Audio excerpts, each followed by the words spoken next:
and racing rules are usually about the same thing. There's a few rules that are unique to racing. First rule is the law of gross tonnage. Yeah. A ship is restricted maneuvering. He can't maneuver like we can. So I think it's 200 feet. You're supposed to stay away from cruise ships, military vessels while they're moving. The other basic rule is obviously avoid a collision. Same thing as you're driving. Yeah, you have the right of way, but if you're a pedestrian, you don't step out in a crosswalk without looking.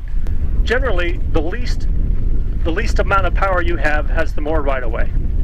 So a human-powered vessel like a rowboat, a kayak, something like that has the right of way over almost anything. Next up is sailboats, and then motorboats, and then restricted maneuvering and fishing and all the other exceptions. If you're on a starboard tack, if two sailboats are coming towards each other and one of you is on a starboard tack, hopefully the other guy realizes this, or you do, now that you know, starboard is the wind coming across the starboard side of the boat. Or, in racing, if your boom is on the port side of the boat, then you're on a starboard tack. Starboard tack has the right of way. Starboard, leeward, overtaking. If we're all running on a reach here, again, it's just like passing on this road. If this boat's going that much faster, he is obligated to stay out of this boat's way. If you're overtaking the other boats, you are the burdened vessel. That's what they refer to as burdened and stand-on. The stand-on vessels are the one being passed.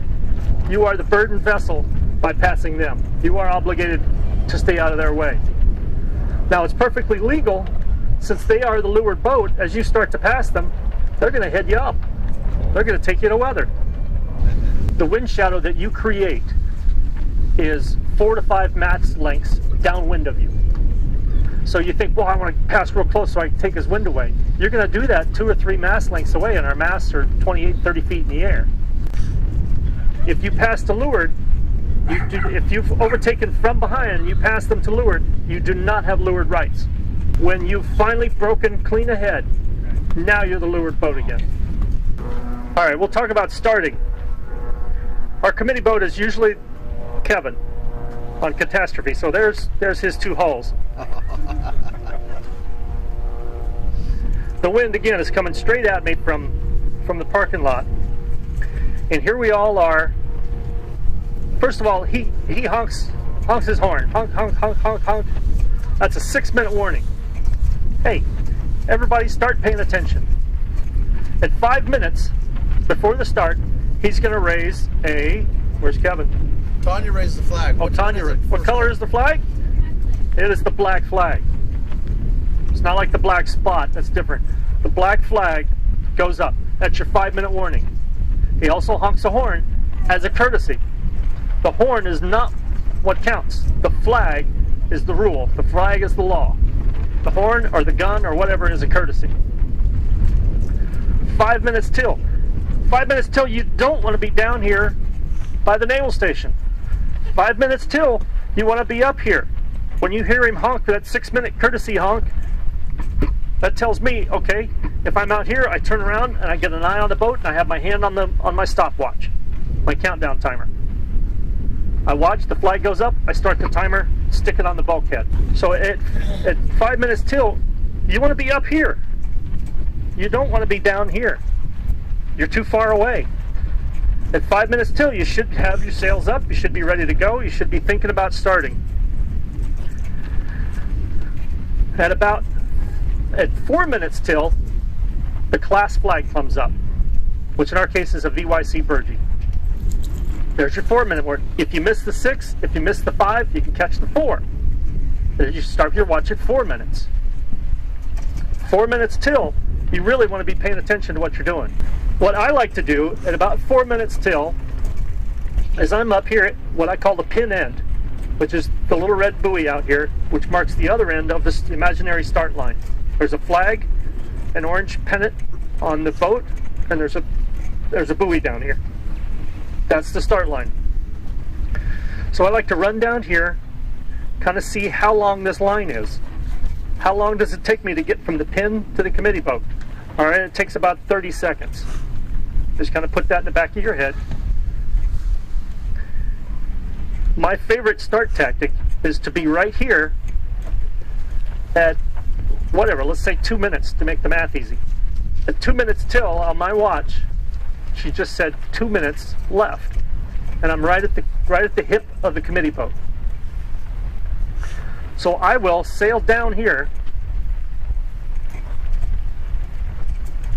for 45 seconds, 50 seconds, and I will tack around and come back, and 90% of the time I'll be right back where I started from.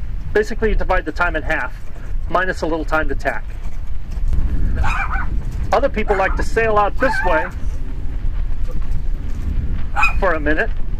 They're turning around, coming in here, whichever way that boat goes. Here I am close hauled, heading right for the corner of the committee boat. He has a little buoy floating off the back of him, just because of Joe Luckner and I. It gives him a little more space. That is part of the committee boat.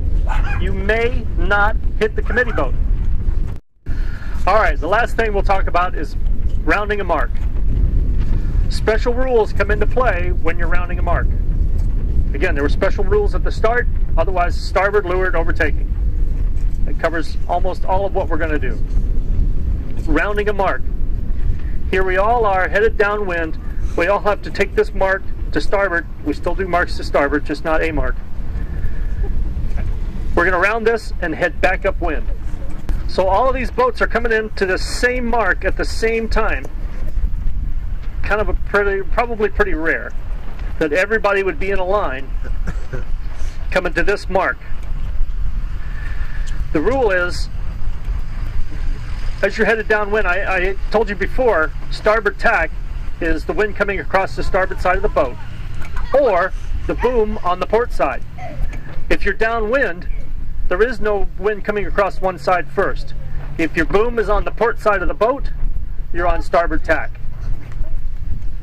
Sometimes I'll jibe over for no reason other than to get on starboard tack, so you can get the right of way. Everybody else jibes over with you, but it makes you generally the leeward boat then, so that you can start heading up. But coming to a mark, once you are about 2 or 3 boat lengths away, again depending on the wind and waves and everything, if we race in the bay, you might as well figure about 50 feet. Once you're 50, 60 feet away from the mark, a new rule comes into play, and that is room at the mark. This guy, even though he's on starboard, and he comes in this way, and he's the leeward boat, can't crowd all these other guys out. They all start screaming, room at the mark. I need room, skipper. He's got to give room to this guy, who has to give room to this guy, and all the way up. And you've got to make room so that they can get in there and make that rounding. You've got to give them enough room to make not necessarily the tightest possible turn you could ever make, a decent turn around the mark. They call it a seamanship. Seaman-like. As opposed to a tactical turn. It might be a little harder.